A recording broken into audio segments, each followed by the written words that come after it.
Howdy peeps, and welcome back to the channel, or welcome to the channel if it's your first time here. Glad to have you along. Hopefully we can earn you subscriptions today. Also memberships if you'd like to. Aside from all that, greetings. The blue shrimp tank, cherry shrimp, that has been suffering with vorticella, whichever way you want to pronounce it.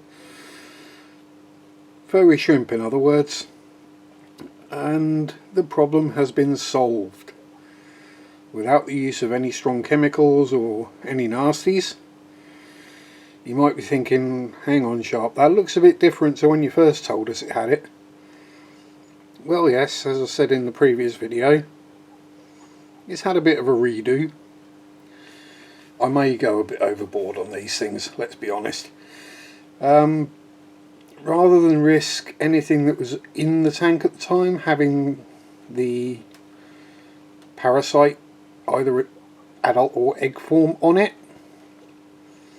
I keep saying we when I mean I took the substrate out, all the decor out, the filter, the heater, everything, caught all the shrimp, and then new substrate, new piece of rock, new to the tank at least, piece of wood and Anubias, and filter. The only thing remaining is the heater, but that got scrubbed and bleached, so there's nothing left alive on that. So yes, it was a complete reset of the tank, everything scrubbed clean, blah blah blah. And the shrimp had the salt dip treatment. Now, it wasn't some miracle that did it instantly. It took 4, maybe 5 treatments once a week to fully get rid of it, but it worked. And the way I did that, I didn't panic. I did my research. I watched several different videos from several different people on YouTube, checked other places online, and the general consensus was a salt dip is the best bet. So that's what we did. It's 15 grams of salt to 500 ml of water, or 1 tablespoon to a pint basically, and dip the shrimp for 30 to 40 seconds back into clean water and repeat as needed. I didn't notice any issues from the salt dips. None of the shrimp died because of that. The only ones that did die were very, very heavily infested with vorticella, and you could actually see in the bottom of the jug after I'd finished the treatments the dead vorticella parasites in the bottom of the jug. So yay! So I said yes, so I think there's 4 treatments I gave it in the end. And when I started doing the treatments and treating this tank, as I say, it's about 6 weeks ago now, there were 30 shrimp in here. And for the final time that I caught them all and pulled them all out and treated them all, there were 60 odd. So not only did it not kill them, they've been breeding, and if you can probably see right there, tiny little one on the glass, and there's a whole bunch of shrimplets all over the place in here at the moment. They've just had their food in there, a couple of micro algae wafers. So other than the general stuff, the main thing I changed was I popped in a small power filter. Again, I wanted to take out the sponge filter because could have had parasite in it, and judging by the build-up of muck and mire that was in the substrate, which was sand originally, I figured a power filter would probably pull more muck out, and it's proving successful.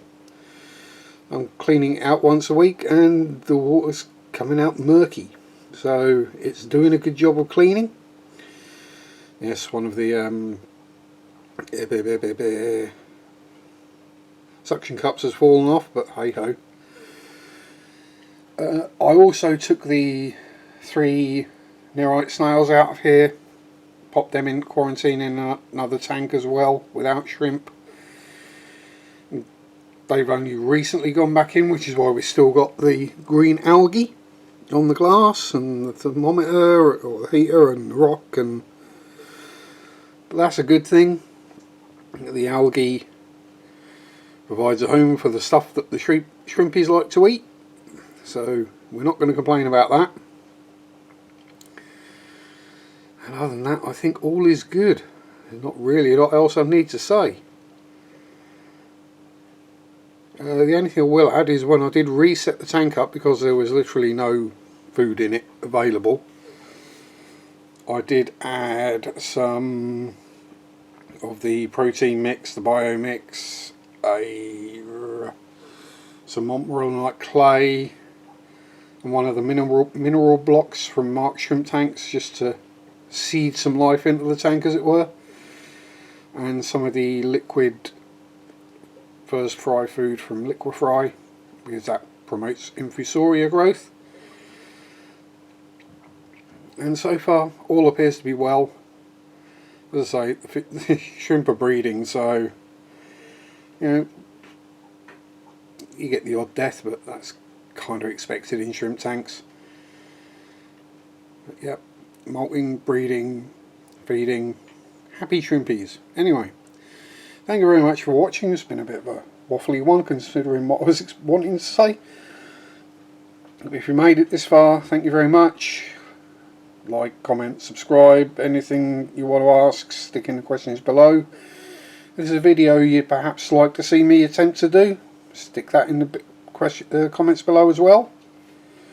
As I said at the start, channel memberships are open. They're at the minimum I could set them at.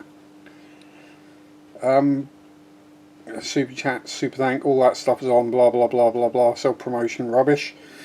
But thank you for watching. Enjoy your hobby, have fun, peace out, stay safe, and rock on. Bye bye.